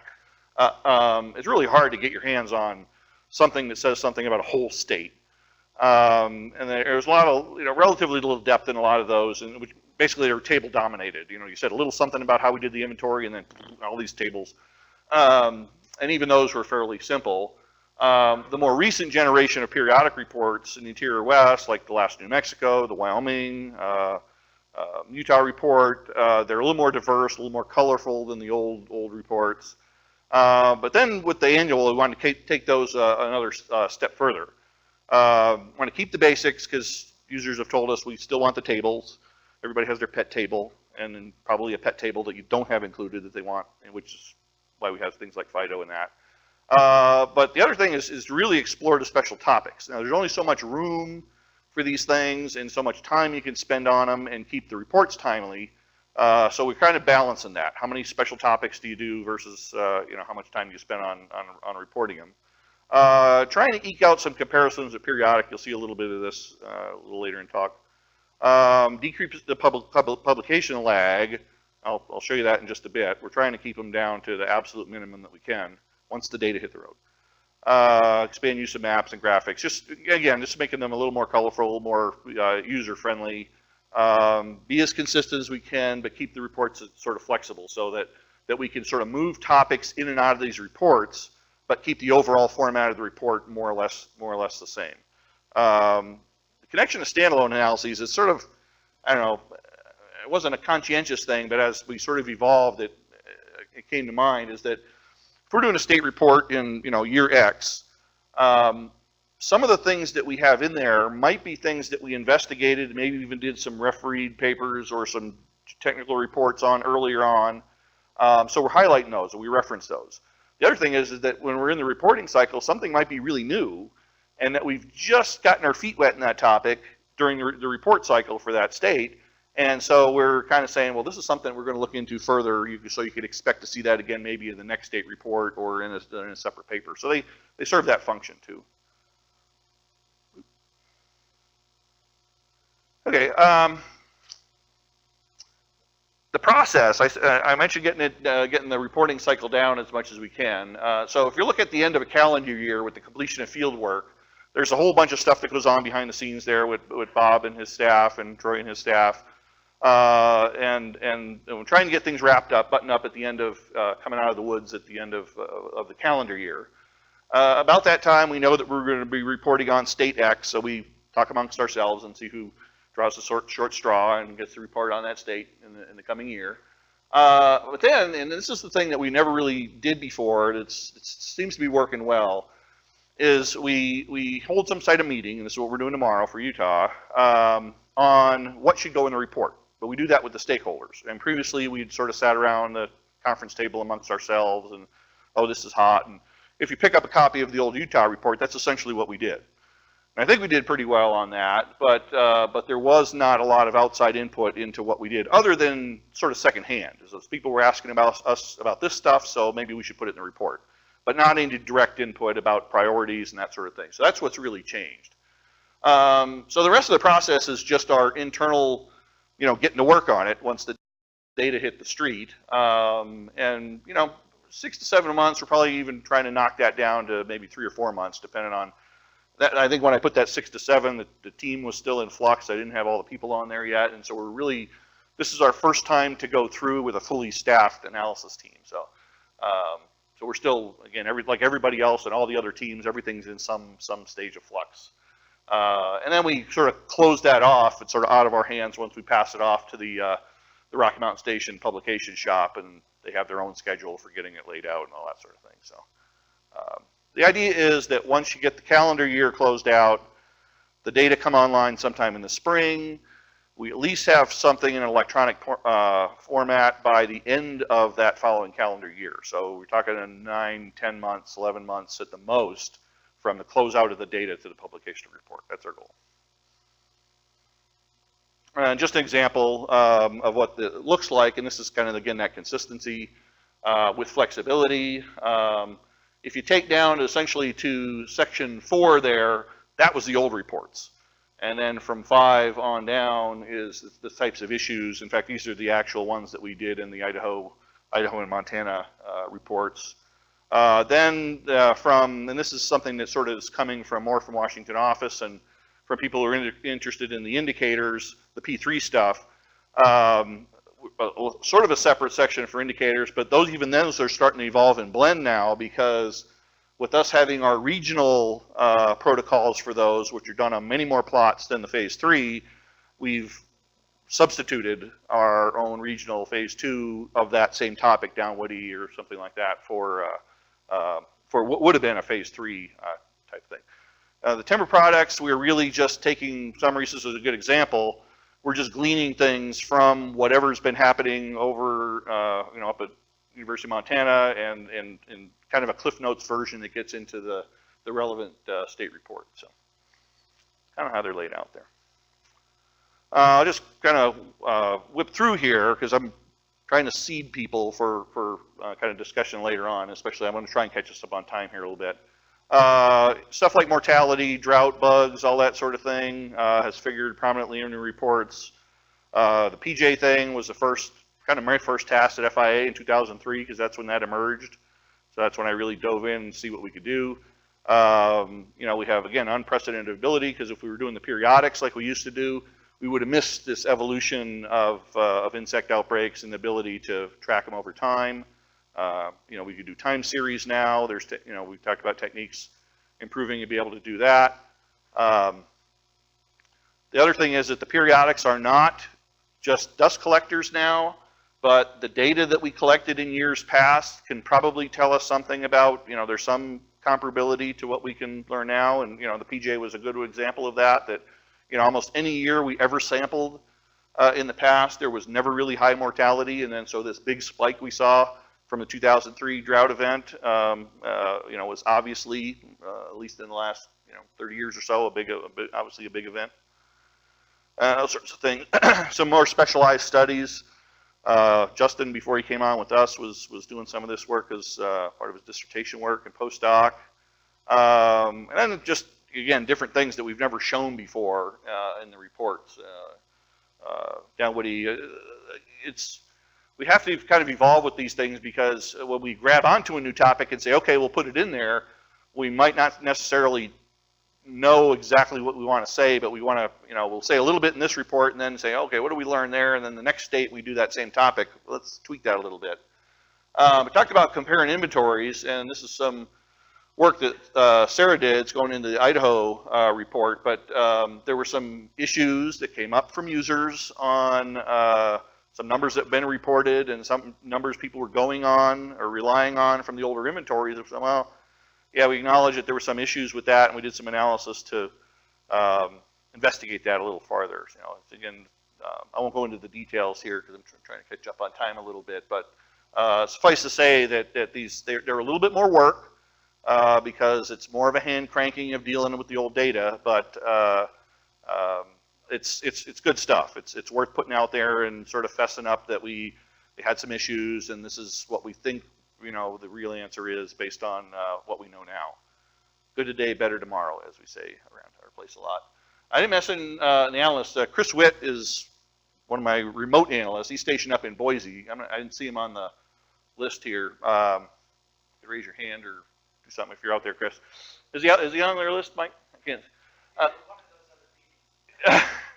Anyway, I think he's, if not the only one, maybe one of only 2 bona fide wildlife biologists in all of FIA. So a lot of his stuff, I said, go forth and use FIA data to talk about critters and habitat and all that. So he's done a lot with that. One of the really neat things is that the Mexican, what happened? No, they lie. It's not even an hour. Oh, it is an hour, yeah. Because I thought it was going to stop during Collins. So yeah, just pause. I'll keep talking because everybody else out there in webland can't see this. But The latest draft of the Mexican Spotted Owl Recovery Plan actually gives a nod to FIA data as a primary source of their monitoring. And getting that into the recovery plan was pretty much single-handedly Chris's effort. So we've, and it's funny that sometimes it's kind of a tough sell of getting other people inside the Forest Service, Fish and Wildlife Service, or whoever, to recognize the value of what we have. But once the light goes on, then it's, oh yeah, well, we can't live without that. So, so that's kind of a neat thing there too. Skip over that. So anyway, so this is kind of a setup that I hope you keep in mind today, and for those of you who come back tomorrow.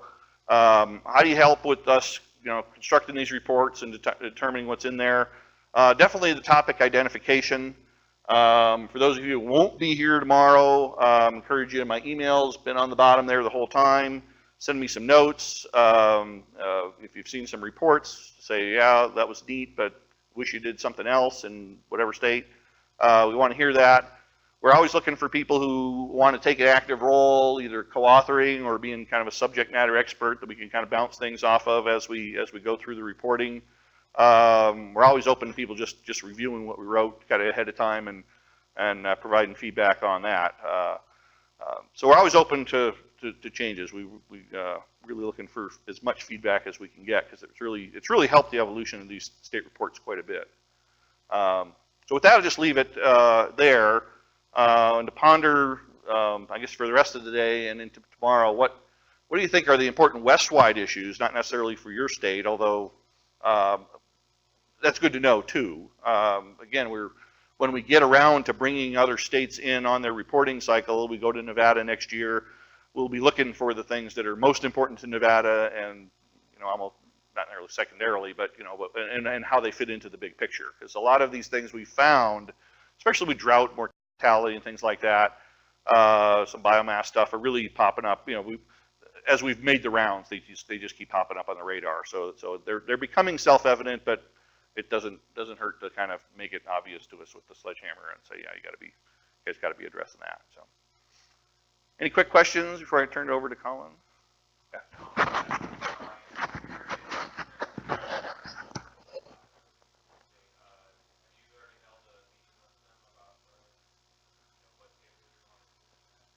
Yeah, the question was on the Idaho report. The question came up yesterday. That is in our pub shop right now. In final stages, yeah, I sent a note to Chris on if he had a PDF of it. I hadn't heard back from him yet, but I haven't been on email yet today. So really the scoping part for that happened like 2 years ago.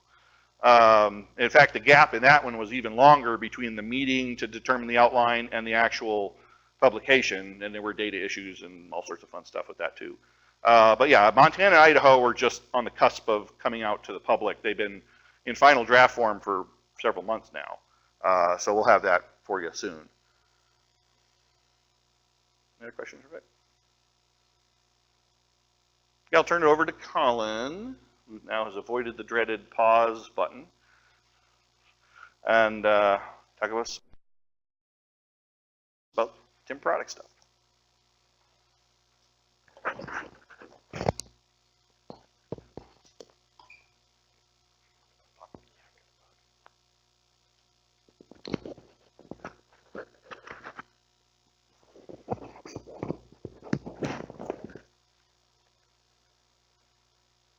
Okay, good morning, and thanks for inviting us here. I'm happy to talk with you all this morning.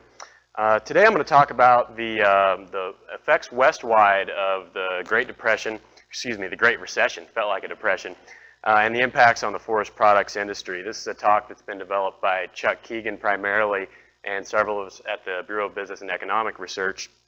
I've collaborated with him on that, as well as Gene Daniels at the PNW station. So at the Bureau of Business and Economic Research, we're known as the research branch of the University of Montana School of Business Administration. Some of the things we do include regional economic analysis, survey research. We do have our own call center, including a survey center that we use quite extensively, and industry analysis. Some of the things that we focus on include healthcare, manufacturing, and forest products, forest industry research. which is our group, and which is led by Todd Morgan. He's the Director of Manufacturing and Forest Industry Research. So a little more about the forest industry research that we do.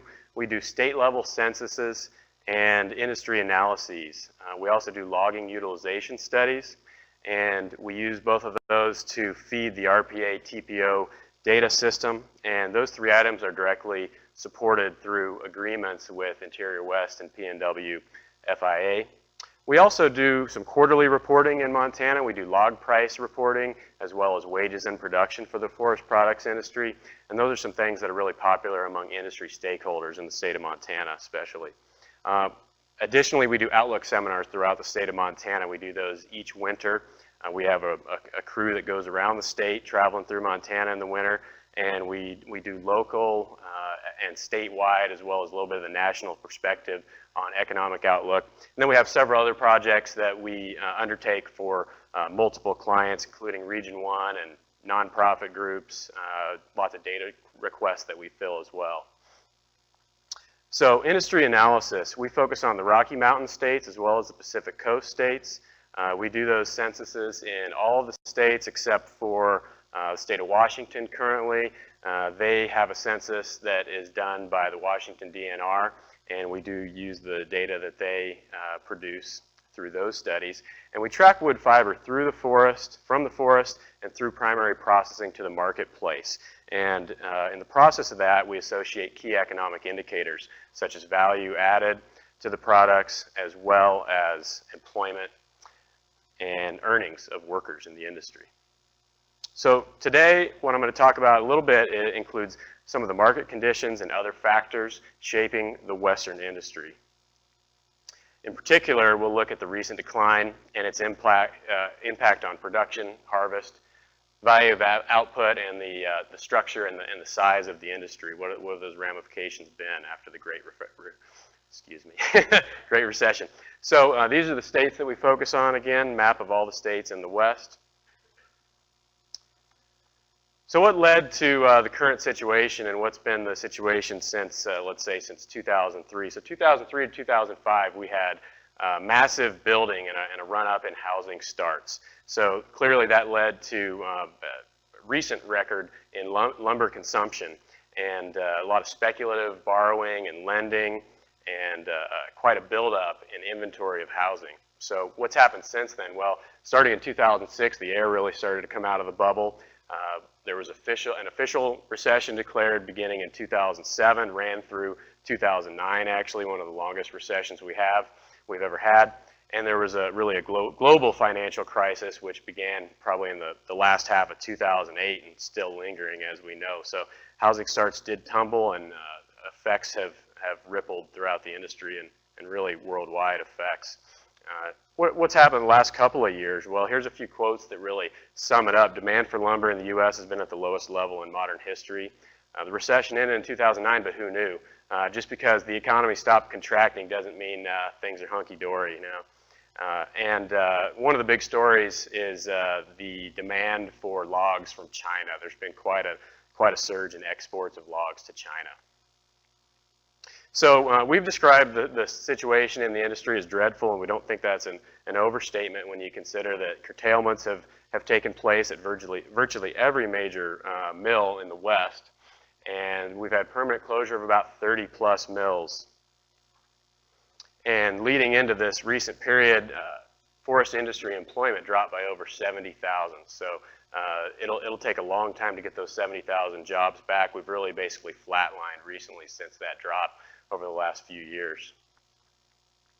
So housing starts are a big portion of the story, which you can see back in around 2005. We weren't at an all-time high in housing starts. This time series goes over 50 years, but we were at a relatively high point at 2.1 million starts. That fell in a short period of time all the way to about 500,000 starts, so a 73% decline, and it's been really tough on the industry to weather.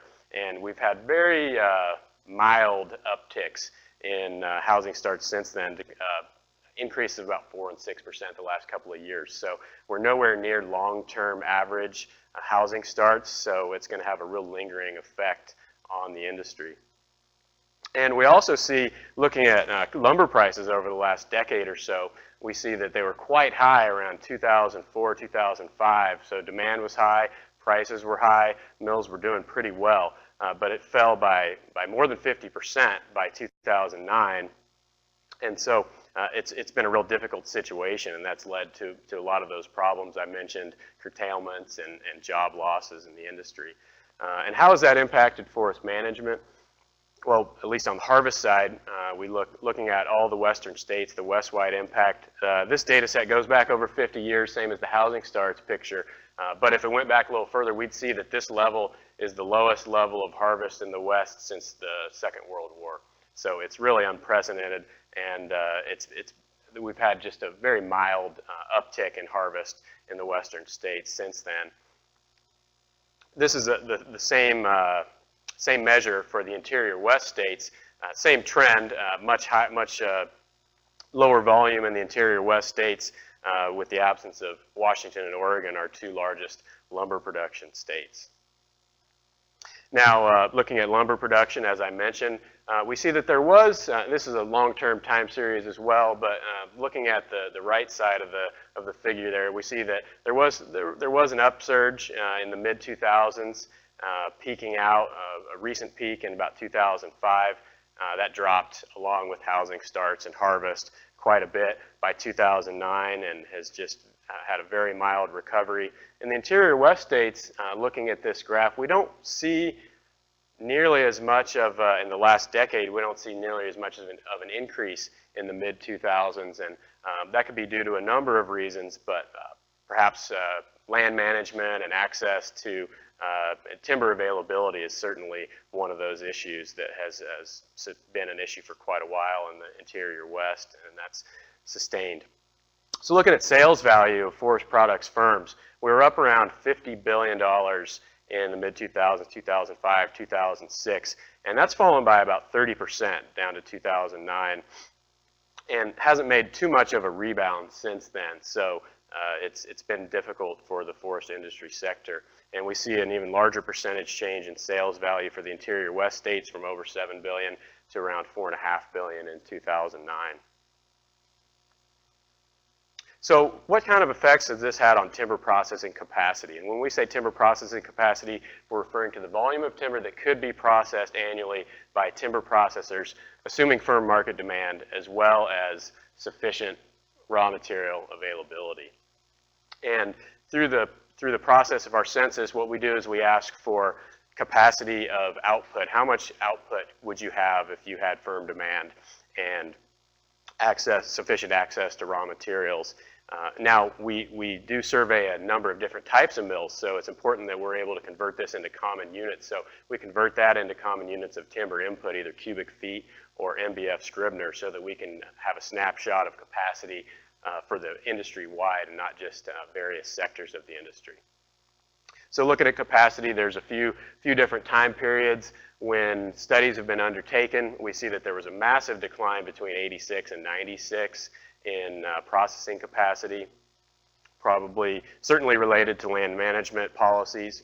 And then capacity was fairly consistent over the subsequent time periods that we have there. We see that 81% of capacity was actually utilized in 2005 during those good markets, but we're all the way down to 56% utilized in the western states as of 2010. So that's it's quite a low percentage of capacity being utilized recently in the West. And we see a similar trend. This is a subset of those states, the interior West states, and we see capacity utilized all the way down to 54% in 2010.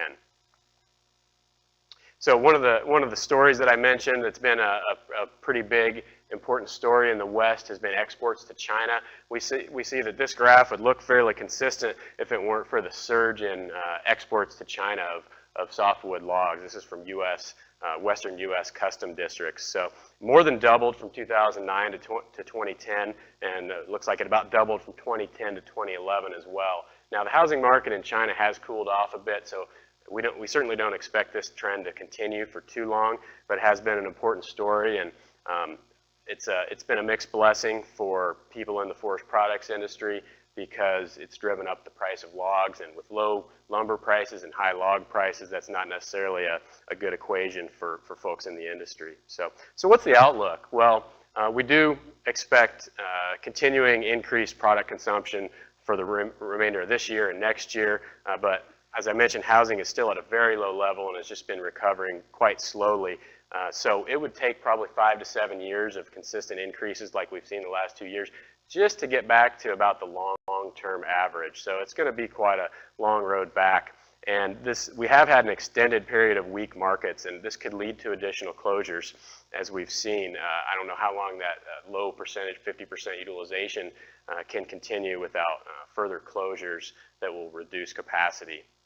Now, on the other side of the coin, low capacity utilization does mean that capacity is still available, and there is an opportunity to increase capacity, or capacity utilization, that is, quickly when markets do improve. So that is something on the positive side. So a little bit more about this information that I presented. Brad Smith and Rich Golden did come out with an article in January in the Forestry Source about with a national view of the forestry sector. They came out with a subsequent article in April after getting quite a bit of feedback about folks wanting more regional focused information on this downturn and how it has affected their forest products industry. So some teams have come together, TPO groups along with university cooperators. Chris Woodall in the north has coordinated some national publications as well as the northern perspective. As I mentioned, Chuck Keegan he's the lead author for our western piece. And Don Hodges at Tennessee, along with the Southern Research Station folks, are publishing a piece on the southern perspective of the downturn in the forest products industry. These are currently in press and should be available in the next edition of the Forest Products Journal. So I kind of blasted through that, but with that, I'd like to thank you for your time and entertain any questions. I'd also mention that for our live audience, I did bring a couple of handouts on a briefing sheet that we put together, and please feel free to call or email any of us if you'd like further information about this. Any questions?